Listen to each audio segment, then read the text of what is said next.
A battered pickup rolled out of the dust, its paint flaked by years of sun and sorrow. Behind the wheel sat Mary, a woman with silver hair and tired hands that once held more than just a steering wheel. They held dreams now faded to silence.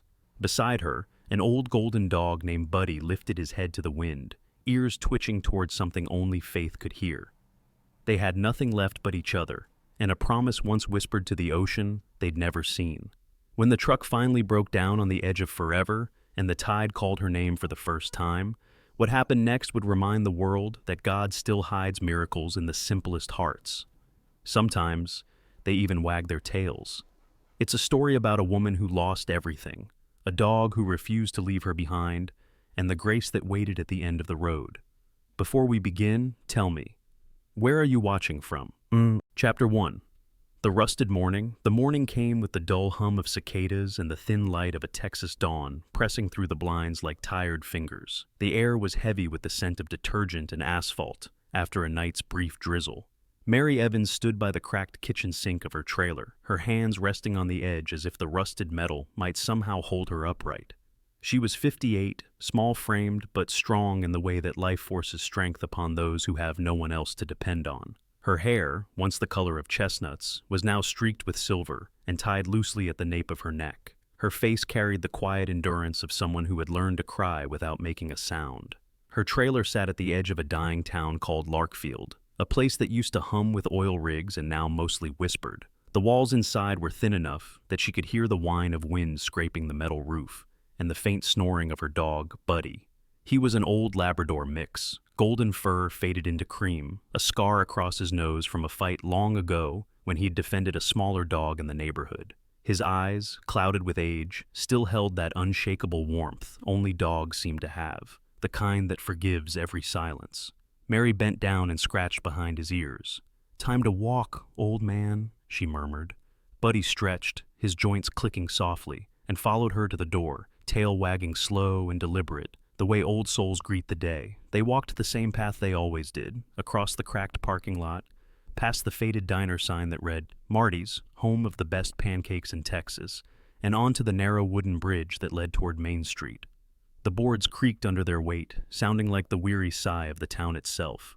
From the bridge, she could see the long road stretching westward, flat, endless, shimmering faintly under the pale sky.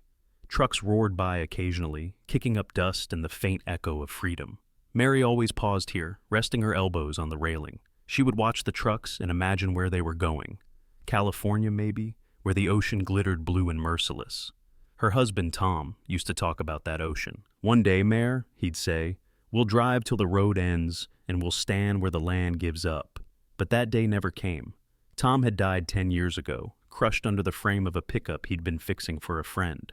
Since then, Mary had learned to live with the quiet. The laundromat sat on the corner of Maple and 3rd, a squat, sun-faded building with a flickering neon sign that read, "Spin City." Inside, it smelled of bleach and steam.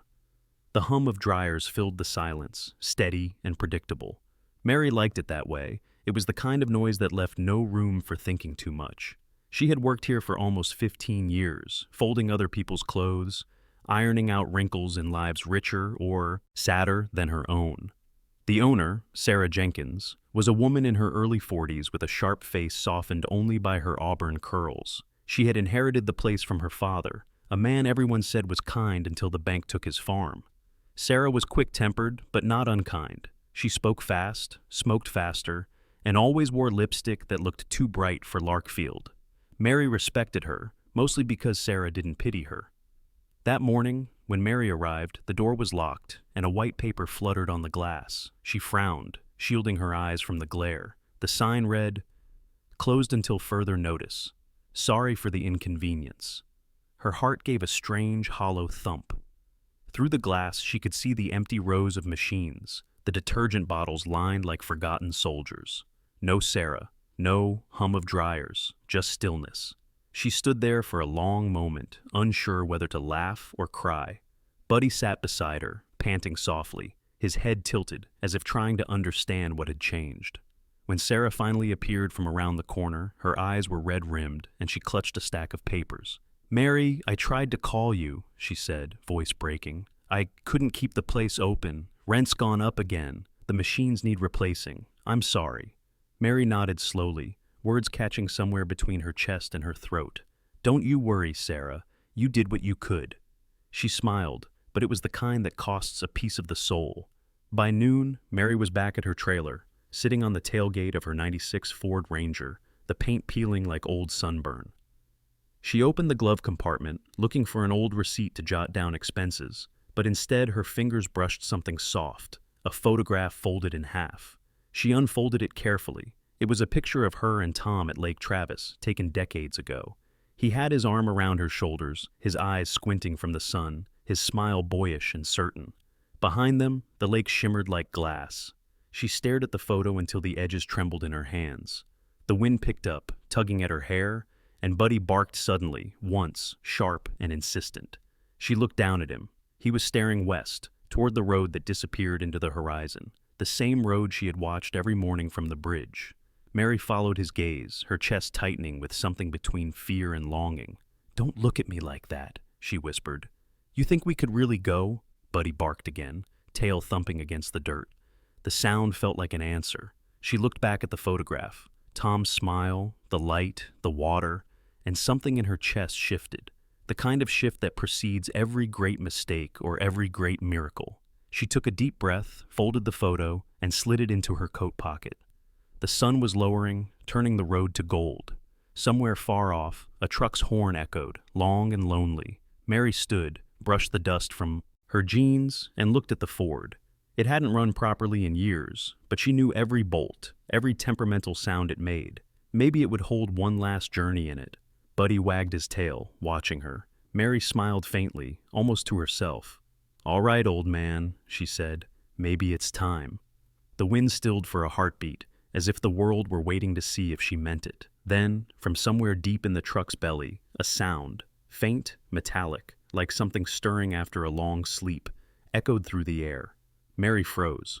Buddy stopped wagging. The sound came again, louder this time. It was the engine, turning over, by itself. Chapter 2. The road begins. For a long moment, Mary simply stared at the Ford Ranger. Her breath caught somewhere between disbelief and awe. The key still dangled from her fingers, untouched. Yet the engine murmured softly, steady as a heartbeat waking from a long sleep. Buddy tilted his head, tail wagging in approval. "Well," she whispered, voice trembling, "I guess that's a yes." The next morning smelled of dust and dawn. Mary rose before sunrise, sorting through her small world. A chipped mug, 3 old shirts, a quilt her mother had sewn, and a box of photographs she could never quite throw away. One by one, she placed the items into the back of the truck, careful as if handling ghosts. Buddy waited near the door, tail sweeping the floor. When the last box shut, she looked around the trailer. It was silent, stripped bare. For the first time in years, it felt lighter, like an emptied lung after a long sigh. She sold what little she could in town. The pawn shop owner, Mr. Grady, was a tall, wiry man with skin tanned the color of leather and a mustache like the sweep of a hawk's wing. He had been a soldier once, Afghanistan maybe, and it showed in his watchful eyes. "You sure about this, Mary?" he asked as he weighed her wedding ring in his palm. "World out there's no kinder than it used to be." She met his gaze, steady and tired. "Maybe not," she said, "but it's wider." He nodded, sliding a few bills across the counter. Wider's something. By noon, she'd filled the gas tank and packed enough canned food and dog biscuits to last a week. The Ford sputtered, but held its promise. Buddy leapt into the passenger seat, front paws on the dashboard, tongue lolling with excitement. The cracked windshield framed the long road ahead like a faded photograph. Mary turned the key, whispered a small prayer to whatever still listened, and drove. The first few hours felt like learning to breathe again. Fields of dry grass blurred past, the horizon stretching endlessly, broken only by distant barns and leaning fences. The radio wheezed static until she found a station playing old country songs, Hank Williams, Patsy Cline, voices soaked in longing. Buddy barked along at random intervals, his tail beating a rhythm against the seat. Mary laughed, the sound strange in her throat. They stopped that evening at a rest area surrounded by saguaros and red dust. The air shimmered with heat even after sunset. A few other travelers lingered nearby. A family in an RV, a trucker washing his face at the fountain, and a young couple arguing quietly beside a motorcycle. The woman, Lena, had sunburned cheeks, dark hair tied with a red scarf, and a restless energy in every gesture. Her husband, Cal, was broad-shouldered, clean-shaven, except for a stubborn shadow on his jaw, his hands rough and stained with oil. They were probably in their early 30s, too young to look that tired. Buddy trotted toward them, wagging his tail as if to announce peace. Lena knelt, smiling despite herself. "Hey there, handsome," she glanced up at Mary. "He yours?" "Has been since forever," Mary replied. "He tends to like strangers." Cal chuckled, his voice gravelly. "Must be nice. Most of us are still learning how." They shared coffee by the hood of the truck. Lena told her they were headed west too. No destination, just anywhere that doesn't hurt to wake up. Cal had lost his job when the factory closed, and their house followed soon after. Mary listened, nodding, feeling a quiet kinship. When she mentioned her own job loss, Lena reached across the hood and squeezed her hand. "Guess we're all starting over." Before leaving the next morning, Cal checked under Mary's hood. "Fan belt's frayed," he muttered, pulling a spare from his own kit. "This one'll last you a while." She tried to refuse, but he shook his head. "Just pay it forward." His eyes were steady, serious. There was something in them, an old pain, maybe war or loss, that made his kindness almost defiant. Days blurred together after that. The desert widened, stretching into silence. Gas prices climbed, and her money thinned faster than she expected. Some nights, they slept in parking lots. Other nights, in empty stretches of road where stars looked close enough to touch. When fear crept in, Buddy pressed close, his warmth grounding her. One evening, after the truck coughed and rolled to a stop outside a dusty town called Silver Creek, Mary met Doris, a gas station attendant in her 50s, with sun-browned skin and a braid-streaked gray. Doris moved slow, deliberate, her hands stained with grease. She had once dreamed of being a painter, but stayed to care for her ailing mother until the dream faded into habit. "You heading west?" she asked, eyes squinting against the setting sun. Mary nodded. "Toward the ocean." Doris smiled faintly. "Everyone's chasing water. Nobody remembers they're made of it." Doris topped off her tank and refused payment. "Keep your money," she said. "You look like you're running on hope. That stuff burns faster than gas." Mary wanted to argue, but the woman's smile made it impossible. Before she left, Doris handed her a small paper cup filled with lemonade. "For the road," she said simply. That night, they drove until the stars blinked awake. The headlights carved tunnels through the darkness. Mary thought of Sarah, of the laundromat, of the sign that said "closed until further notice." Maybe her whole life had been waiting for that sign, to close one chapter so another could begin. At a pull-off overlooking a valley, she parked and let the engine rest. The silence pressed close, thick and sacred. Buddy sat beside her, his fur glowing silver in the moonlight. "We did it," she whispered. "We're really gone." Buddy gave a small whine, ears twitching. She followed his gaze, down the slope below, a faint light. Flickered near the rocks, small but steady. Like a lantern, moving slowly through the dark. Mary frowned. There was no house, no road, nothing that should be there. Yet the light swayed, as if someone, or something, was walking toward them. Buddy growled low, not from fear, but alertness, muscles tensing. Mary's fingers brushed the ignition key, hesitating. The light stopped, then blinked twice, almost like a signal. She held her breath. "Hello?" she called softly through the window. No answer, just the whisper of wind. Then, as suddenly as it appeared, the light vanished, leaving only the endless dark and the hum of the cooling engine. Buddy's tail thumped once, slow and cautious. Mary stared into the void below and murmured, "Maybe the road isn't empty after all." Chapter 3. Storm and Shelter. The storm arrived without warning. One moment the Arkansas sky was pale and endless, and the next it bruised over, clouds folding upon themselves like dark wings. Rain began as a whisper, then a roar, hammering the windshield until the world vanished behind streaks of water. Mary gripped the steering wheel, her knuckles white, eyes narrowed to catch the faint glimmer of the road. Buddy whimpered softly beside her, his fur damp with the scent of rain and fear. The truck's wipers thrashed hopelessly. When the first bolt of lightning tore across the sky, the engine sputtered once, then died. The silence that followed was louder than thunder. Mary swore under her breath, tried the ignition again, nothing but a grinding cough. "Come on, sweetheart," she muttered. thumping the dashboard as if willpower could revive machinery. Buddy barked, uneasy. The wind shoved against the truck, rocking it like a boat. Through the windshield, she saw only darkness and the faint outline of trees bending under the storm. She knew she had to move. The road was climbing higher into the hills, and one good slide could send them into the ravine below. Taking a deep breath, she pulled her coat tight, opened the door, and stepped into the torrent. The rain hit like nails. Mud sucked at her boots as she pushed against the truck's rear, her shoulders trembling with effort. Buddy jumped out, circling nervously, whining as if urging her on. "Stay close!" she shouted over the wind. For every few feet they gained, the wheels slid back too. Her arms burned, and her breath came sharp and shallow. When her boots slipped on the slick gravel, she nearly went down the slope, until a rough hand caught her wrist. "Easy now," a man's voice shouted. She turned, blinking through the rain. A tall figure in a yellow slicker loomed beside her, his face shadowed by the brim of his hat. "Truck dead?" he called out. She nodded, teeth chattering.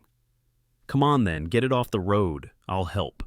Together they heaved until the Ford rolled into a shallow ditch. The man's strength was steady, practiced, the kind that comes from long work under harder skies.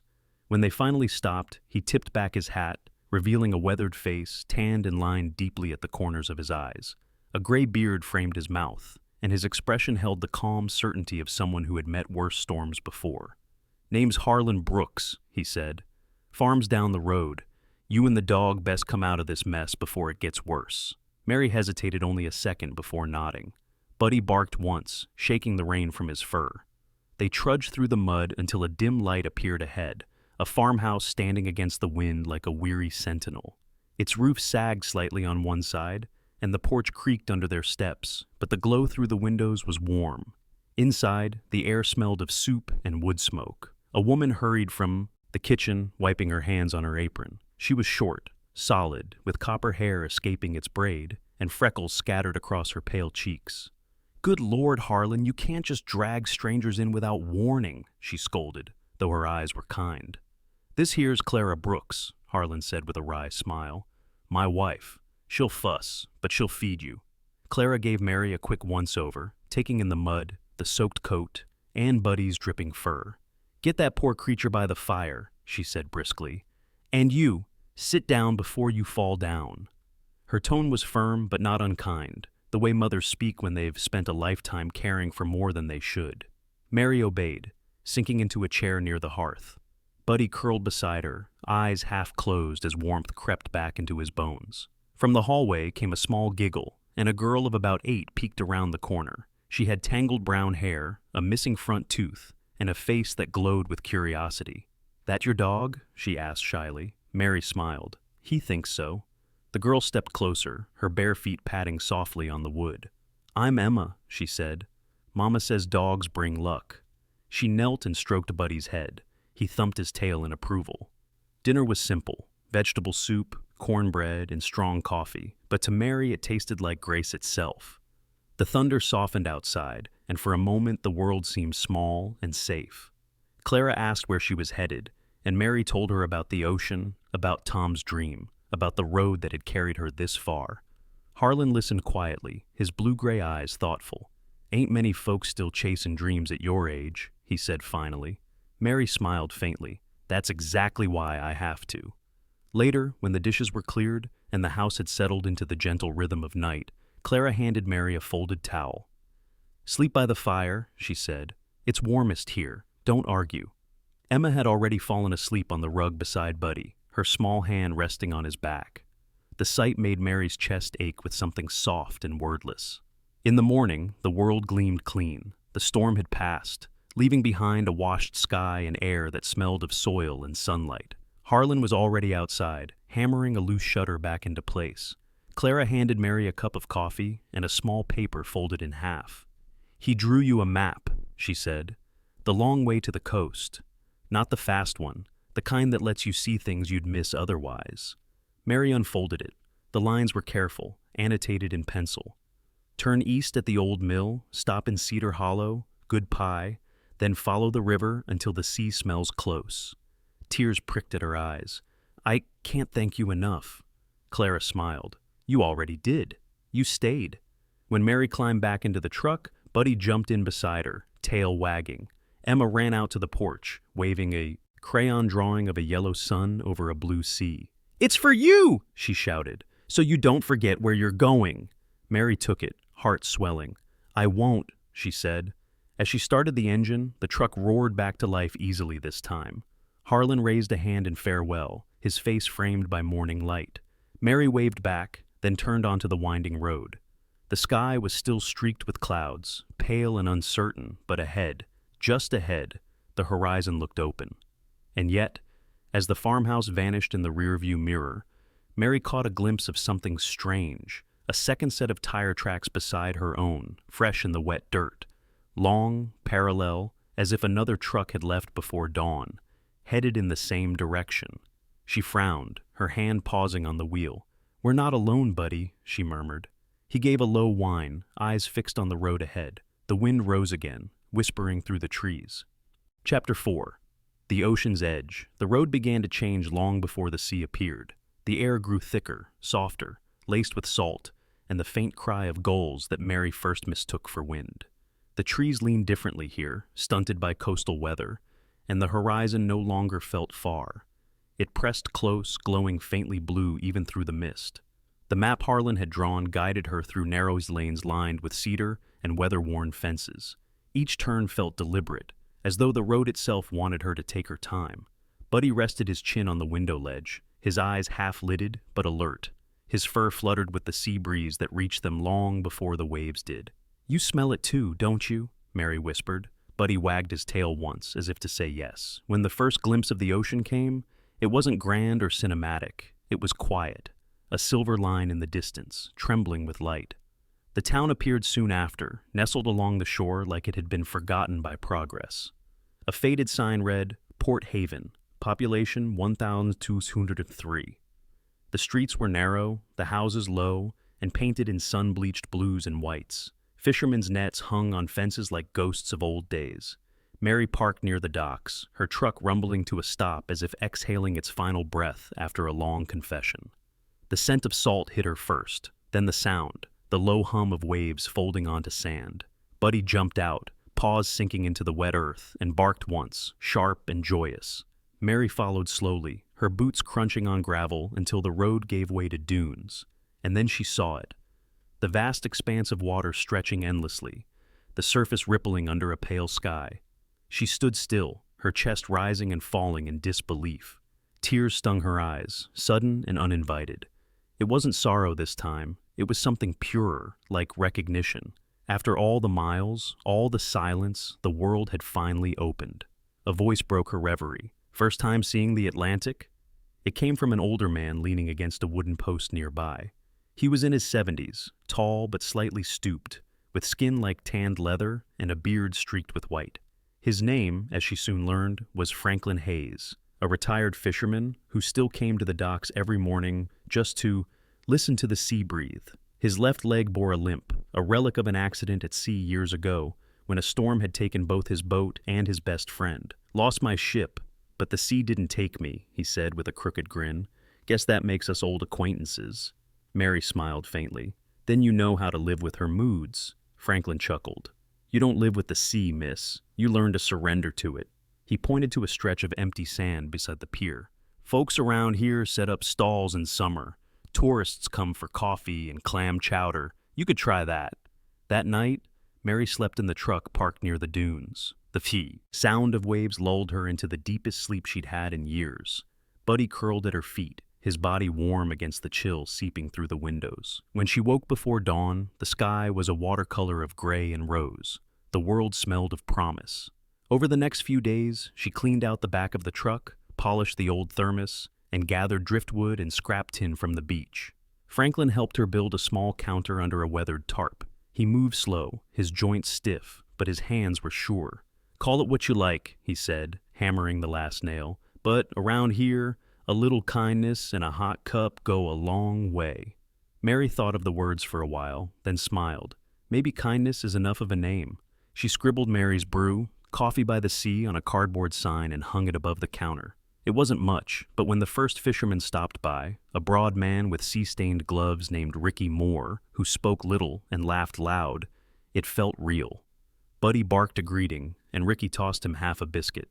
"Guess you've got yourself a guard dog," he said, grinning. Word spread quickly. The next morning, a group of dock workers came by, drawn by the scent of brewing coffee.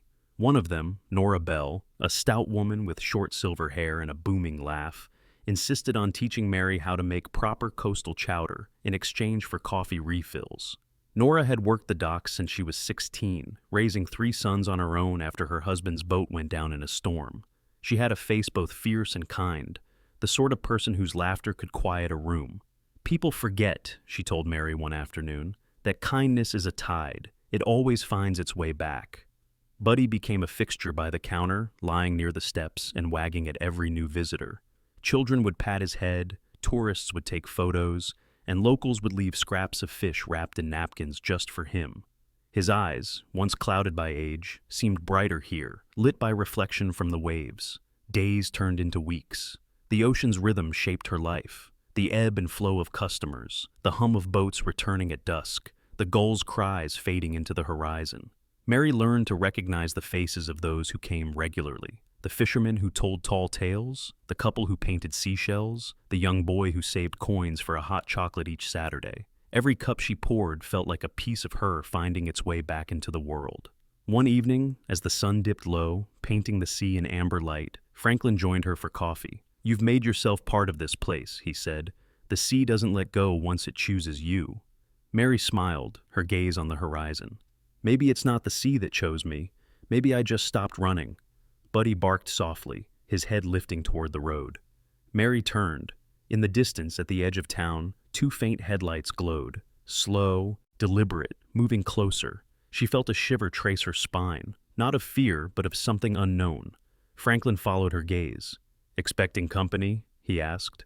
"No," Mary murmured, "but maybe it's time I find out who's been following our tracks." The waves broke softly against the shore, as if listening. Chapter 5. The gift of Buddy, the dawn, came quietly, veiled in a mist so soft it blurred the edges of the world. The waves lapped gently against the sand, whispering their secrets to whoever still cared to listen. Mary stepped out of her small seaside shack, the chill of morning biting at her cheeks. She pulled her cardigan close and looked toward the old truck parked by the dunes. Inside, Buddy lay curled in his blanket. He wasn't stirring like he usually did when he heard her footsteps. Normally his tail would thump, his head would lift, and his eyes, cloudy with age but full of love, would find her. But not this morning. Her heart gave a small tremor. "Buddy?" she whispered, walking closer. He blinked once, slow and heavy, his breathing shallow but calm. His golden fur had turned almost white around his muzzle, and his ribs moved faintly under the blanket. She knelt beside him, hands trembling as she touched his head. "Hey there, old man. Time to get up. The fishermen will be waiting for their coffee." His ears twitched at her voice, but his body stayed still. A single wave broke louder than the rest, as if the ocean itself had paused. She gathered him in her arms, his weight lighter than she remembered. His head rested against her shoulder as she carried him down to the shore. The sand was cool beneath her bare feet, the wind tangling through her silver hair. The sky was beginning to pale, streaked with orange at the edge. She sat with him near the water's line, her knees drawn close, and for a while neither moved. Buddy's eyes fluttered open just once, meeting hers. There was no fear in them, only peace. He lifted his muzzle weakly and pressed it against her hand, a small, grateful gesture that spoke louder than any word. Then, with the faintest sigh, he stilled. The sound of the sea filled the space he left behind. Mary bowed her head, her tears falling onto his fur, vanishing into the salt of the morning breeze. "You brought me here," she whispered, voice breaking. "You brought me home." She stayed like that for a long time, until the first rays of sunlight painted the waves gold. Then she dug into the sand near the dunes, her hands trembling but steady. She laid him to rest beneath the rising sun, wrapping him in the old quilt that had followed them across every mile. She marked the spot with a small wooden plank, carved simply, "Buddy, faithful friend." That afternoon, the town seemed quieter. Even the gulls sounded softer. Franklin stopped by the stall, noticing the empty cushion beside the counter. He removed his cap and bowed his head. "I'm sorry, Mary," he said quietly. His weathered face looked older in that moment. Nora came later with flowers from her small garden, her eyes shining with sympathy. "He was a good soul," she said. "Most of us don't live that honest." Mary nodded, unable to speak. They helped her close early that day, and when the last customer left, she sat by the counter, hands folded in silence. The next morning brought a strange kind of peace. The sea was calm again, as though nothing had ever been lost. Mary reopened her stall, more out of habit than intention. She brewed the first pot of coffee, and as the steam rose, she thought she caught a familiar scent. The faint musk of fur warmed by the sun. It made her smile. As the hours passed, customers came and went, their laughter and stories washing gently around her. Near noon, she noticed a small figure wandering down the pier, a boy of about 7, thin as a reed, wearing an oversized red hoodie and clutching a plastic bucket. His face was streaked with tears and sand. "Hey there," Mary called gently. "You lost, sweetheart?" The boy nodded, his lower lip trembling. "I can't find my mom," he said, voice small. "We were looking for shells, and she's gone." Mary came around the counter and knelt before him. "It's okay," she said softly. "You're safe here." The boy looked at her with wide, frightened eyes, the same kind of fear she had carried once when the world seemed too big and she too small. She took his hand, warm and fragile. "What's your name?" "Eli," he sniffled. "Eli Parker," she smiled. "Well, Eli Parker, let's sit for a minute and think where your mama might be." She poured him a cup of warm milk from her kettle and handed him a cookie from the jar she kept for children. Eli sipped slowly, the tension easing from his shoulders. Beside them, a gust of wind brushed through the stall, rattling the sign above her head. For a moment, Mary thought she heard a bark, a soft, distant echo carried on the sea breeze. Eli turned his head too. "Was that a dog?" he asked. "Maybe," Mary said with a faint smile. "He's always around somewhere." Not long after, a woman came running down the boardwalk, a tall, dark-haired woman in a yellow sundress, eyes frantic. "Eli!" she cried. The boy leapt from his seat and into her arms. She clutched him tightly, tears of relief streaming down her cheeks. "Oh, thank God." She looked up at Mary then, her expression softening. "You found him?" Mary nodded. "He found me, actually." The woman introduced herself as Anna Parker, a single mother from Georgia visiting relatives. Her voice carried exhaustion, but her smile was gentle and full of gratitude. "Thank you," she said. "I don't know what I would have done." Mary looked at Eli, who was now holding his mother's hand. "You'd have found each other," she said. "You always do. Everyone needs a place to come back to." Anna's eyes glistened as she nodded. They said their goodbyes, and as they walked away, Eli turned and waved. Mary waved back. That evening, as the sun began to set, painting the sky in gold and rose, Mary returned to the beach. The tide had smoothed the sand where Buddy rested. She placed a small wooden sign she had made earlier at the stall. "Buddy's Brew, Coffee with Kindness." The words looked simple but felt eternal. She sat beside the marker and watched the horizon melt into color. Somewhere behind her, the soft laughter of tourists mingled with the sound of the waves. And when the wind shifted, she thought she heard it again. A bark, faint but full of life, rolling with the rhythm of the sea. She smiled, her eyes glistening. "Good boy," she whispered, "still watching over me." Sometimes, miracles don't arrive with thunder or wings. They come quietly, wrapped in small acts of kindness. A warm cabin, a shared loaf of bread, a loyal dog who refuses to leave your side. Maybe that's how God moves through this world. Not in lightning, but in people and creatures who carry his warmth where it's needed most. Mike and Buddy's story reminds us that faith isn't always found in churches or chapels, but in the way we reach out to others, the way we keep someone else's fire burning when their strength runs low. Every smile, every gentle word, every helping hand is proof that heaven still breathes through us. So if you've ever doubted that miracles exist, look again, in the quiet mercy of strangers, in the loyal heart of an animal, in the moment you choose kindness over comfort. That's where God hides his light. If this story touched your heart, share it with someone who might need a little hope today. Leave a comment about a moment when kindness found you. Subscribe for more stories of faith, love, and second chances. And may God bless you. May he guide your steps through every storm. And may the fire of compassion in your heart never go out.